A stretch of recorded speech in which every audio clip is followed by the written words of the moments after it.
दिवसभरातली सगळ्यात महत्त्वाची आणि मोठी बातमी सुरुवातीला मतदार याद्यांमधील घोळ आणि दुबार मतदानाचा आरोप करणाऱ्या मवियानं आज थेट निवडणूक आयोगाची भेट घेतली। या भेटीतील विशेष बाब म्हणजे मनसे अध्यक्ष राज ठाकरे हे देखील मवियाच्या शिष्टमंडळासह निवडणूक आयोगाच्या भेटीसाठी गेले होते। मनसे आणि मवियाच्या दोन वेगवेगळ्या शिष्टमंडळांनी निवडणूक आयोगाची भेट घेऊन चर्चा केली। यातील एका शिष्टमंडळानं मुख्य निवडणूक अधिकाऱ्यांची भेट घेतली तर दुसऱ्या शिष्टमंडळानं राज्य निवडणूक आयोगाची भेट घेतली। या बैठकीत निवडणूक प्रक्रिया, निकालाच्या अडचणी आणि मतदार यादीमधील घोळ यावर चर्चा करण्यात आली। पहिल्या शिष्टमंडळात शरद पवारांचे उद्धव ठाकरे, राज ठाकरे, शेकापचे जयंत पाटील सहभागी झाले होते तर दुसऱ्या शिष्टमंडळानं अंबादास दानवेंच्या नेतृत्वात निवडणूक अधिकाऱ्यांची भेट घेतली। दरम्यान या भेटीत अनेक प्रश्नांची उत्तरं मिळाली नाहीत, त्यामुळे महाविकास आघाडीचे काही नेते उद्या पुन्हा निवडणूक अधिकाऱ्यांची भेट घेणार आहेत। त्यानंतर मनसेसह मवियाचे नेते पत्रकार परिषद घेतील।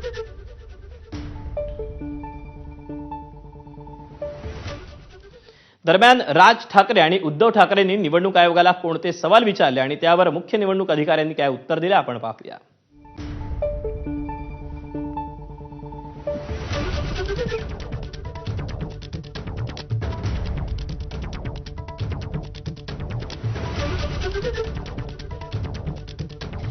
एकतीस जानेवारीपर्यंत निवडणूक घ्यायची आहे, त्यासाठी खरंच तुम्ही सज्ज आहात का, असा प्रश्न राज ठाकरेंनी विचारला।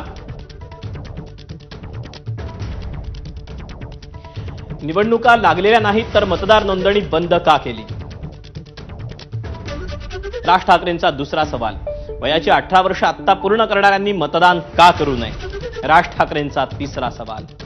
निवडणूक याद्यात एवढे घोळ तरी निवडणुकांना सामोरे कसे जाता, राज ठाकरेंचा आयोगाला चौथा सवाल। आणि व्हीव्हीपॅट शिवाय निवडणुका कशा घेता, असाही प्रश्न राज ठाकरेंनी निवडणूक आयोगाला विचारला। तर उद्धव ठाकरेंचा प्रश्न आहे की मतदान कुणाला जातं हे कळतच नाही, त्यामुळे संभ्रम होणार नाही का। देशात आता कुठेच निवडणुका नाहीत तर इतर ठिकाणाहून व्हीव्हीपॅट का आणत नाही,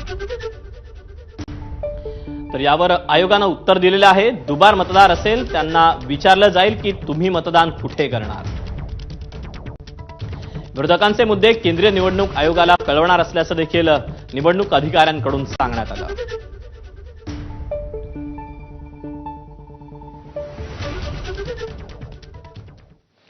दरम्यान या भेटीनंतर पवारांच्या राष्ट्रवादीचे नेते जयंत पाटील नेमकं काय म्हणाले आपण पाहूया।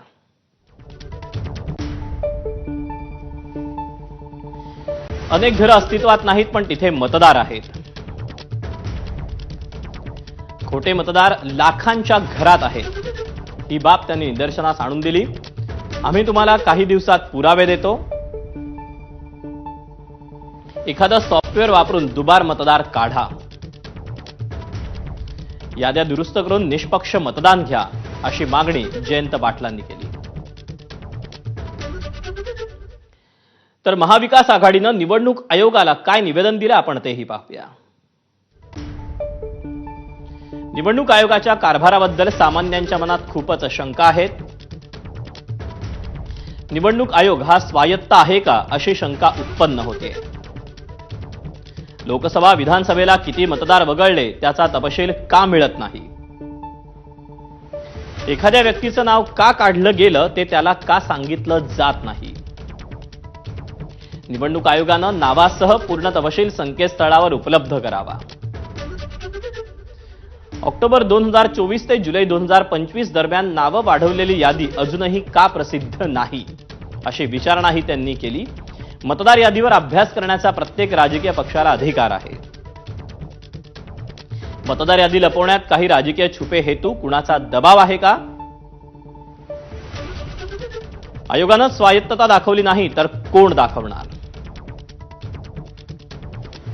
आयोगानं दबावातून बाहेर येऊन आमच्या मागण्या आणि त्यावरचे उपाय सांगावेत।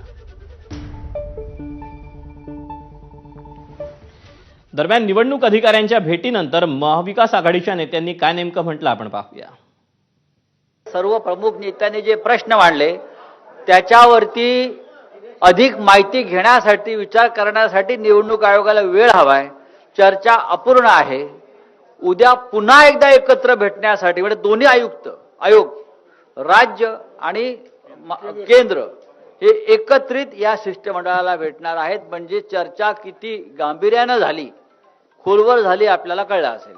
या निवडणूक महाराष्ट्राच्या निवडणूक याद्या या पूर्णपणाने दुरुस्त व्हाव्यात, त्याचं डुप्लिकेशन जावं, चुकीच्या पद्धतीनं घुसडण्यात आलेली नावं काढण्यात यावीत, यासाठी आम्ही मागणी केलेली आहे.